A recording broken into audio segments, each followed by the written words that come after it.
Madame la présidente, madame la ministre, mes chers collègues, j'ai une confidence à vous faire.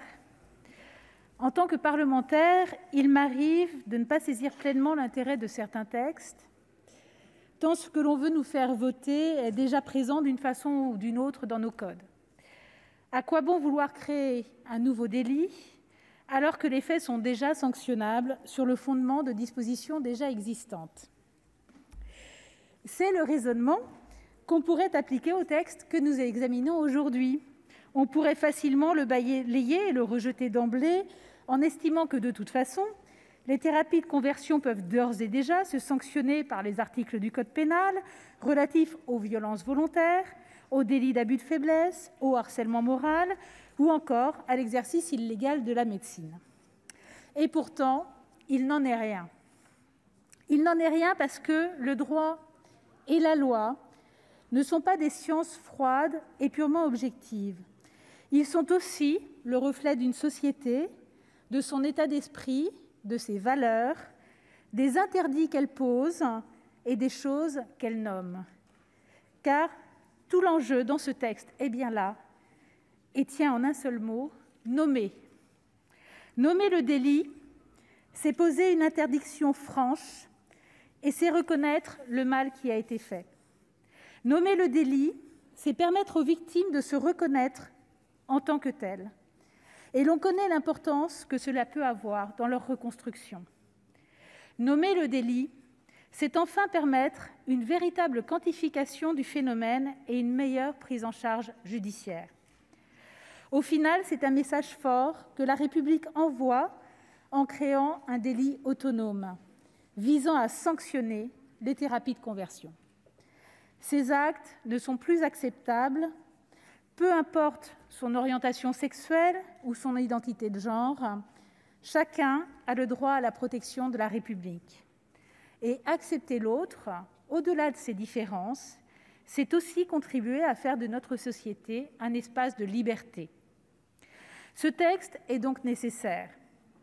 De plus, il s'inscrit dans la continuité de la résolution du Parlement européen du 1er mars 2018, condamnant les thérapies de conversion et appelant les États membres de l'Union européenne à légiférer pour les interdire. Plusieurs de nos voisins, l'Allemagne par exemple, ou certaines régions espagnoles, se sont déjà saisis de ce sujet, mais aussi plusieurs États des États-Unis ou le Canada. Je voudrais également préciser qu'il ne s'agit pas d'un texte sur l'orientation sexuelle ou l'identité de genre. Je connais les doutes de certains d'entre vous sur ce dernier terme, qui figure pourtant déjà dans le code pénal, dans le code du travail ou encore dans le code du sport. En outre, le Conseil constitutionnel, dans une décision de 2017, a estimé que le terme « identité de genre » était suffisamment clair et précis pour figurer dans la loi. J'ajoute également que les responsables des cultes que nous avons auditionnés et à qui on a posé clairement la question nous ont expliqué non seulement être pour cette loi, mais aussi ne pas avoir de problème avec la présence de la notion « identité de genre » dans le texte. Enfin, le médecin spécialiste que nous avons auditionné a insisté sur le fait que cette réassignation est, dans certains cas, un besoin vital, une question de survie même. Mais ici, la présence du terme « identité de genre » sert simplement à protéger ceux qui en ont besoin, à les protéger de ceux qui considèrent qu'homosexualité et transidentité sont des maladies ou des péchés que l'on peut traiter par de pseudosciences.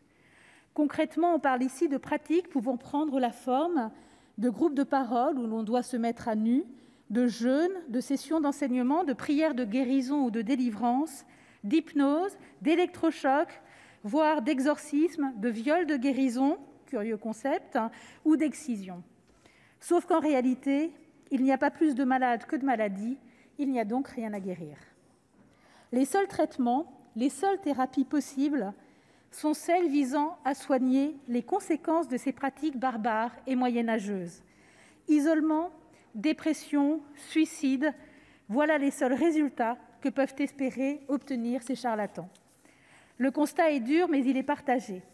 Par les associations de victimes, bien sûr, mais aussi par les responsables des cultes, qui ont tous tenu à dénoncer les thérapies de conversion, ne serait-ce que parce qu'elles passent par des dérives sectaires et un profond dévoiement des textes sacrés. Tous ont tenu également à saluer une loi nécessaire. Les médecins et les psychiatres, encore, nous ont pour leur part alertés sur les conséquences désastreuses, je les ai évoquées, de ces pseudo-thérapies et sur la nécessité de pouvoir offrir une écoute attentive et bienveillante face aux questionnements sur son orientation sexuelle ou son identité de genre. Une écoute bienveillante et attentive est nécessaire, disais-je, et nous avons justement tenu à rassurer en inscrivant dans ce texte une distinction entre les thérapies de conversion que nous condamnons et l'accompagnement et le soutien. Ainsi, le parent ou le professionnel de santé qui invite à la prudence et à la réflexion le mineur qui s'interroge sur son identité de genre et envisage un parcours médical ne pourra évidemment pas être poursuivi. Il s'agit ici de ne pas pénaliser celui qui invite simplement à prendre le temps de la réflexion avant de se lancer dans un changement profond. Il ne s'agit pas non plus ici de pénaliser l'accompagnement spirituel et religieux. La liberté de culte est parfaitement respectée et préservée. Cet accompagnement, qu'il vienne d'un parent, d'un médecin ou d'un proche de confiance, est donc parfaitement légitime, mais ne doit jamais aboutir à la proposition d'une thérapie de conversion, à savoir une pratique ayant pour effet une altération de la santé physique ou mentale de la personne. D'ailleurs, dans le cas où cette pratique serait à l'initiative du parent, le juge devra se prononcer systématiquement sur le retrait ou non de l'autorité parentale. Nous estimons que c'est là aussi du bon sens et que cela nous permet d'avoir un texte équilibré qui s'inscrit dans la continuité du travail de l'auteur de la proposition de loi, Laurence Vanceunebroek, dont je salue ici l'engagement sur le sujet. En définitive, je l'ai dit, ce texte est nécessaire, alors que ces thérapies de conversion visent principalement des adolescents, de jeunes adultes, à une période de leur vie pleine de questionnements et de doutes, une période de leur vie où ils sont bien souvent vulnérables. La République se doit de les protéger. Nous leur devons la possibilité de s'épanouir librement et de se construire. Et à tous ceux qui ont été victimes, à tous ceux qui ont eu le courage de témoigner, comme aux anonymes, nous reconnaissons leur peine et nous sommes aujourd'hui pleinement à leur côté.